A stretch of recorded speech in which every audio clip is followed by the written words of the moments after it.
Hey folks, I'm JC, and this channel is all about running great one-shot adventures and short campaigns. And today I'm going to be reviewing an introductory dungeon adventure for Shadowdark, Trial of the Slime Lord.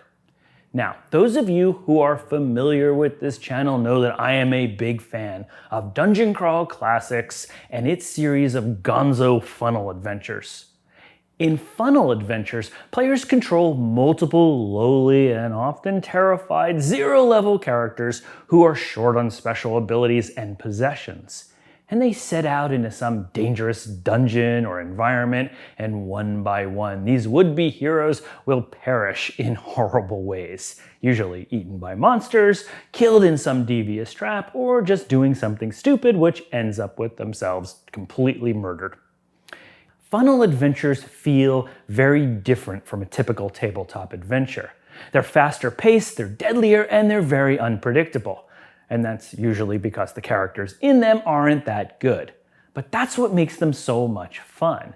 And this is probably exactly why Shadowdark suggests a very similar way to kick off a Shadowdark campaign. They call them gauntlets, but it's basically the same idea. Zero-level characters, you are in trouble.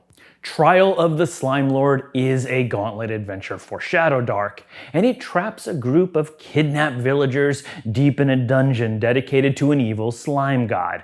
They have a short time to escape, because this dungeon is literally oozing with danger, weird characters, and obviously slime. So many slimes. But I have a high bar for dungeon adventures. For one to hit my table, it needs to be immersive, challenging. They need to give me as a GM tools to push and pull players through it and raise and lower the stakes as I see fit. And most importantly, dungeons need to be memorable. They need to have a twist or a turn that really lets them stand out from the thousands upon thousands of dungeon crawls that I can go download today. So, does Trial of the Slime Lord do all of that? Does it meet my bar as a great introductory dungeon to Shadowdark, or is it just another dungeon crawl? Well, light your one pathetic torch and get ready for some spoilers, because not only am I going to give you a full review of Trial of the Slime Lord, but I'll give you GMs some tips and tricks on how to run this adventure like a pro.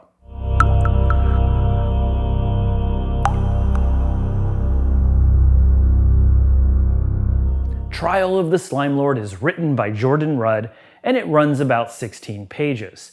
I finished it in one session with my group of experienced players, but if you have a slower or more cautious group, it may take you two. The setup of the adventure is this. A cult of ooze worshippers has just kidnapped a group of villagers in the middle of the night.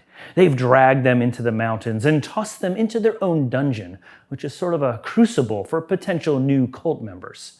The characters are helpless, no weapons, no armor, no 10-foot poles, just the shirts on their backs. In a dangerous dungeon, if all you've got is a shirt, well, you'd better make it a good one. Which brings me to this video's sponsor, Into the AM, purveyors of some truly excellent t-shirts. Personally, there's something about GMing in a super comfortable shirt that really helps me relax and run a better game. Especially if you're venturing into a hot, dank dungeon full of undead and slime monsters. Hey, no plate armor or chainmail, at least wear a comfortable t-shirt. The one I'm wearing right now, designed by real artists, handcrafted and surprisingly affordable. I'm packing several of these shirts to Gen Con this year. And if you click the link in the description below, you'll get 10% off these very comfortable, perfect for any dungeon shirts. Now back to the adventure. The adventure recommends that each player start with 2 to 3 zero-level PCs each. This dungeon is dangerous, so I recommend 3 for each player, unless you're playing it with 5 or 6 players, in which case 2 works. Oddly, the adventure recommends that each player is limited to 1 action per turn, regardless of how many characters they're controlling. I guess I'm just used to the Dungeon Crawl Classics way of running funnels, and I just gave my players as many actions as they needed so that all their characters could go at once. I think with 1 action per player, your players will just always pick their best character to act, and that's not as much fun. Those pathetic characters with Strength 6 and Intelligence 4 deserve a chance. So the PCs that survive Trial of the Slime Lord will be officially welcomed into the ooze cult. Those that don't are sacrifices to the Slime Lord. I do wish the adventure had a little bit more backstory on the slime cult and the dungeon. It's not really explained who this cult is or where the dungeon came from. While this isn't critical to having fun in this adventure at all, I think having a little bit of backstory helps me as a GM better immerse the players. So I expanded the lore a bit. I said that this ooze cult found an old temple. It was abandoned after it was buried in a mudslide.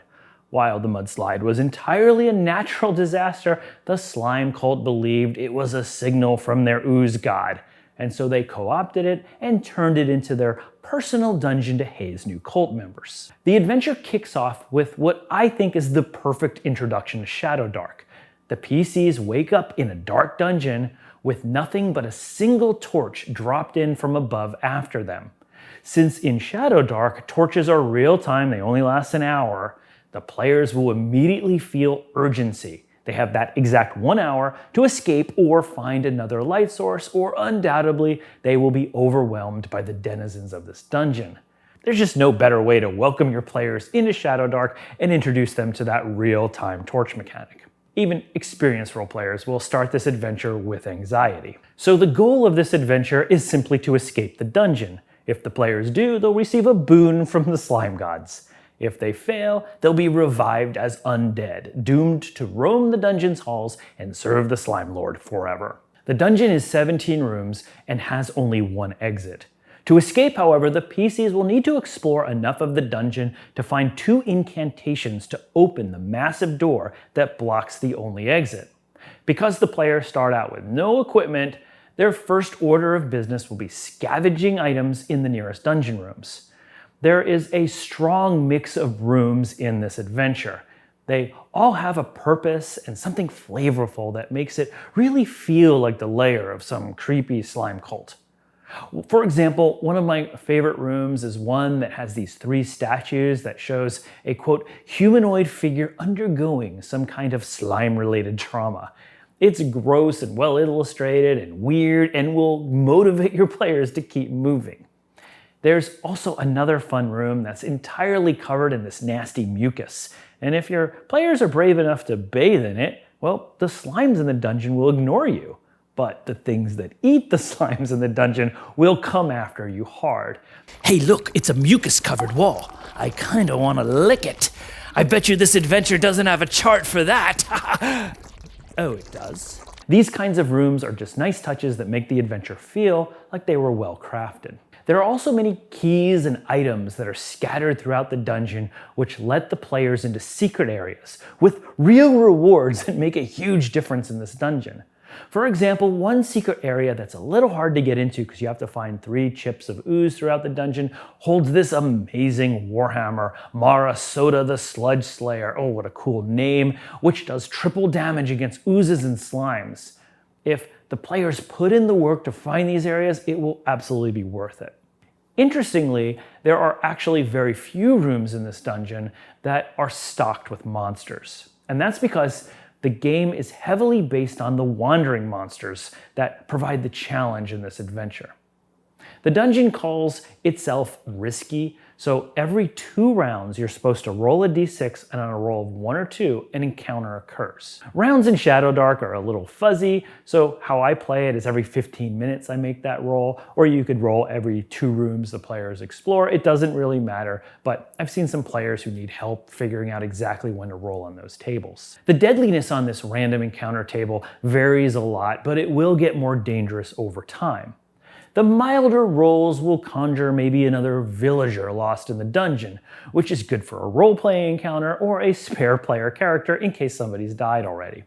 There's also a really fun NPC who shows up, a mad kleptomaniac halfling called the Collector, who somehow has become immune to the slimes here and wanders around stealing and hoarding items from people who come into the dungeon.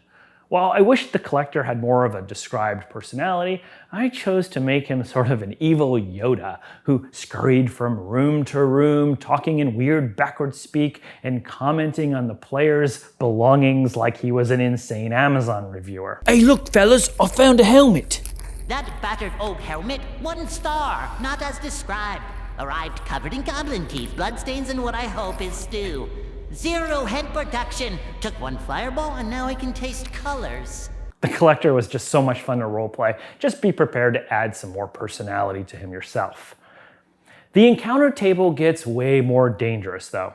You could also roll jellied skeletons, these undead remains of previous parties, which grow in number as the PCs themselves take casualties. And these skeletons are tough, with one easily a match for 1 or 2 of these 0-level PCs. But the worst result to roll on this table is Rakauku, this necrotic gelatinous cube who is the boss of the dungeon.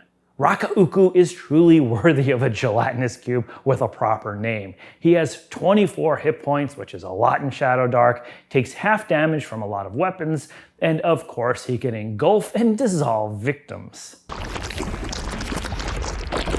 Oh, and like a fantasy armored personnel carrier, he comes carrying a handful of those jellied skeletons who unglue themselves from his slimy interior to attack the PCs. I guarantee an encounter with Rakauno will cause a PC death. Fortunately, and this is well designed, after Rakauku eats somebody, he shimmies away somewhere else in the dungeon to digest his food, but he'll always be back. So right away you can see the urgency here in this dungeon. If your players don't explore fast, they'll be steadily overwhelmed by Rakauku and his jellied skeleton minions. Eventually, the PCs will find the great door that allows them to escape the dungeon. But they'll need to assemble an incantation to open the door, both parts of which are hidden in the dungeon, forcing them to explore and maybe even backtrack. I like this. I found that most groups will explore a majority of the rooms in this dungeon, just in very different orders and with very different results. With the great door open, the heroes will flee Rakauku and his slime-filled dungeon.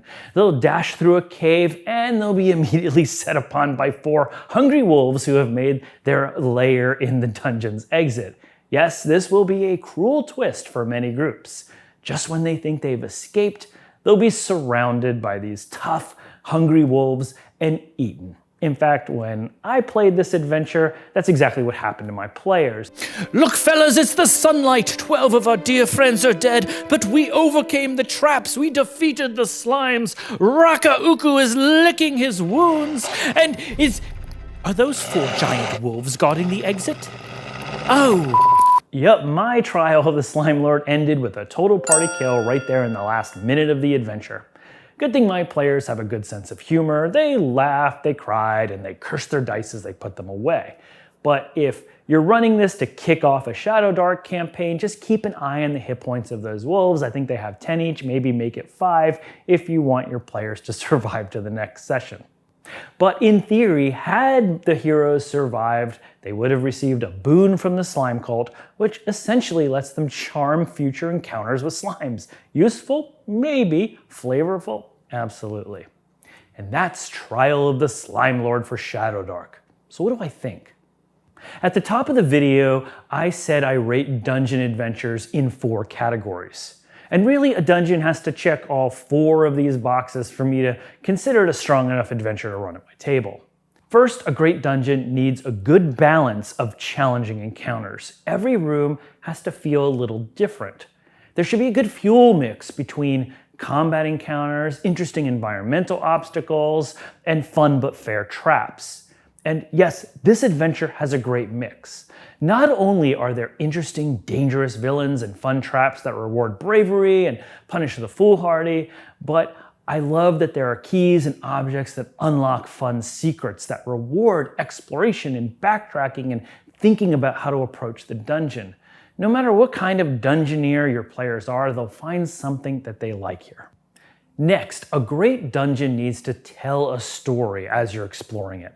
I'm not talking about a plot here, just that the dungeon has to feel like it has a history to it. Anyone can draw a map on light blue paper, but not every dungeon will feel like a living place. But once again, Trial of the Slime Lord just nails it. While it's missing a little bit more of a detailed backstory, which I would like, the entire place feels like it's been conquered by a slime cult. Your adventurers will learn more about this cult every time they move from room to room. There are inscriptions and handouts and cool encounters that all give hints as to what this slime cult's all about. There are whole rooms designed around the cult's weird practices. While the adventure never feels overly detailed, the feel of this place just comes through loud and clear despite its minimalistic writing and presentation. And then I think a great dungeon needs to have a flexibility to it for dungeon masters. To me, the best dungeons give the GM ways to adjust the pacing and add some surprises to keep the players feeling challenged. And again, Trial of the Slime Lord scores big here. Not only do you have the tool that is Rakauku, who can appear out of nowhere and chase the PCs around the dungeon, but you also have the Collector, that wonderful NPC who's just gone mad, and GMs can use him in so many different ways. I've talked to other GMs who've used him as a stealth assassin, or a cackling villain who lures the PCs deeper into danger, or even a friend who betrays them at the last possible moment, or even just as comic relief. And with the option of rolling another random survivor who can appear in the dungeon, there's just plenty here for the GM to add their own personal touches into this adventure. And finally, a truly great dungeon has a surprise, a twist, a turn, where the writing takes the dungeon and makes it extraordinary. This is very subjective, but it's usually a room or encounter that your players will always remember. Think back to classics like Tomb of Horrors that has that giant demon mouth that contains a sphere of annihilation. Everybody remembers that moment. And here there were two memorable moments for my players. First is that giant Rakauku gelatinous cube who emerges to devour someone every 30 minutes or so. Every time he appeared, my players would freak out, especially if you take the time to describe his coming by sudden silence in the dungeon, followed by the squelching and slushing noises of him shimmying towards them. It's just great fun.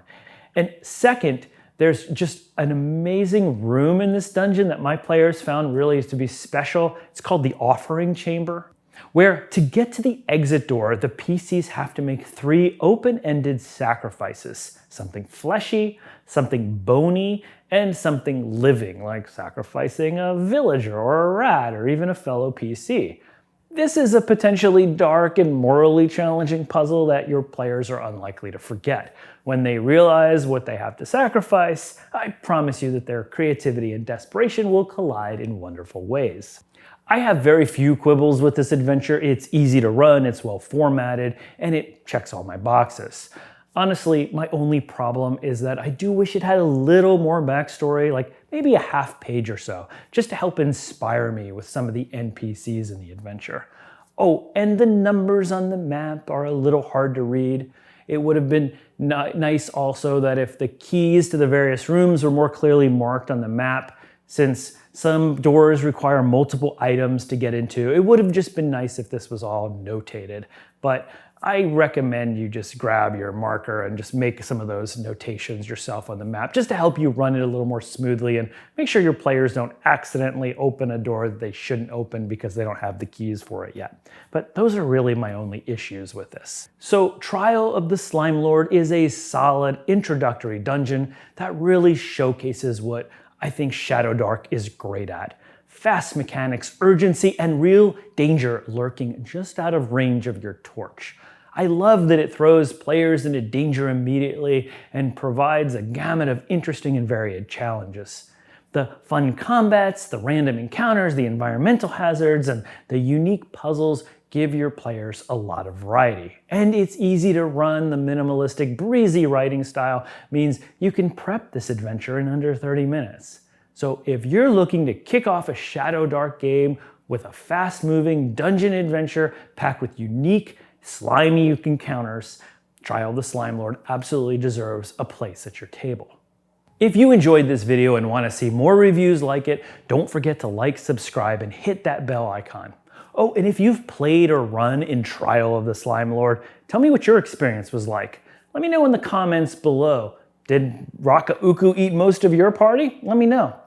Until next time, I'm JC, and just remember, if you get thrown into a dungeon by the evil Slime Lord cult, it's not the slimes you gotta worry about. It's the darned hungry wolves.